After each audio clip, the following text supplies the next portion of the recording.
दिल्ली में संसद का मॉनसून सत्र सोमवार से शुरू हो रहा है। मंगलवार को पीएम मोदी अपने घटक दलों के साथ मंगल मिलन करने वाले हैं। बुधवार से संसद में कैसी सियासत देखने को मिलेगी, उसका ट्रेलर कांग्रेस 2 दिनों से पेश कर रही है, जिसने कहा है कि मुद्दे तो 8 हैं जिन पर सरकार से सवाल होंगे, लेकिन बड़े मुद्दे 3।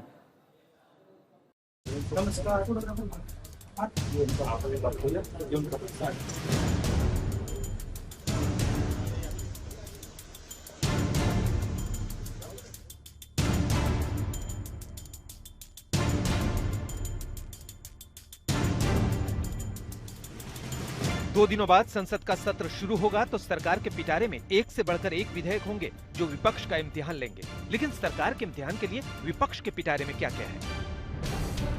राजनीतिक तौर से अगर आप देखे जाए तो ये तो संविधान संशोधन तो है ही है सरकार की ओर से, पर हमारे ओर से चंदा चोरी, आस्था धोखा, भगवान श्री राम मंदिर को लेकर तो वो तो बहुत बड़ा मुद्दा है। नीट का मुद्दा है, छात्रों की गूंज एक मुद्दा है, परीक्षा प्रणाली जो बिगड़ा गया है और जिस तरीके से शिक्षा मंत्री नाकामयाब हुए हैं हमारे शिक्षा प्रणाली को कंट्रोल करने में, और जो लाखों युवा अंधकार ही अंधकार है उनके भविष्य में वो देख रहे हैं, तो ये सब मुद्दे हैं हमारे ओर से।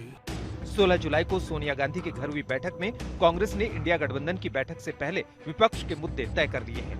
कांग्रेस कहती है कि मॉनसून सत्र में राम मंदिर का चढ़ावा चोरी, नीट समेत कई परीक्षाओं का पेपर लीक, सरकारी भर्ती परीक्षाओं में हो रही देरी, परिसीमन विधेयक, पेट्रोल इथेनॉल विवाद, महंगाई, किसानों की बदहाली, मणिपुर में जारी हिंसा और चीन से बढ़ता व्यापार घाटा और विदेश नीति। ये 8 बड़े मुद्दे होंगे जिन पर विपक्ष सरकार को घेरने की कोशिश करेगी। लेकिन इन 8 मुद्दों में 3 सबसे बड़े मुद्दे होंगे जिनमें परिसीमन समेत 3 विधेयक, राम मंदिर का चढ़ावा चोरी और पेपर लीक है।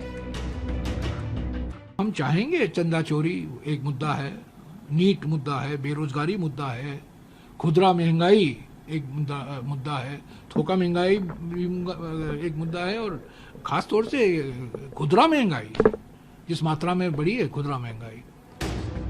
इनमें नौजवानों के भविष्य से जुड़े पेपर लीक के मुद्दे को लेकर राहुल गांधी पिछले 3-4 महीने से लगातार आक्रामक राजनीतिक रुख अपनाए हुए हैं। और अब जब संसद का सत्र शुरू होने वाला है तो देहरादून में राहुल गांधी ने छात्रों की गूंज कार्यक्रम में सरकार को घेरा है। दरअसल नीट पेपर लीक विवाद से शुरू हुआ राहुल का ये राजनीतिक संघर्ष शिक्षा मंत्री के इस्तीफे की मांग को लेकर है, जिसमें राहुल नीट और नेट की परीक्षा में धांधली की जवाबदेही लेते हुए शिक्षा मंत्री का इस्तीफा, नेशनल टेस्टिंग एजेंसी को भंग करना, परीक्षाओं के लिए नए राष्ट्रीय तंत्र बनाने, टाली जा रही परीक्षाओं को तुरंत कराने, पेपर लीक के दोषियों पर सख्त कार्रवाई, सरकारी नाकामी से प्रभावित विद्यार्थियों को सरकारी मुआवजे की मांग कर रहे हैं। और यही मांगे संसद में भी उठाने की बातें कहते रहे हैं। यही तो राहुल जी ने कहा।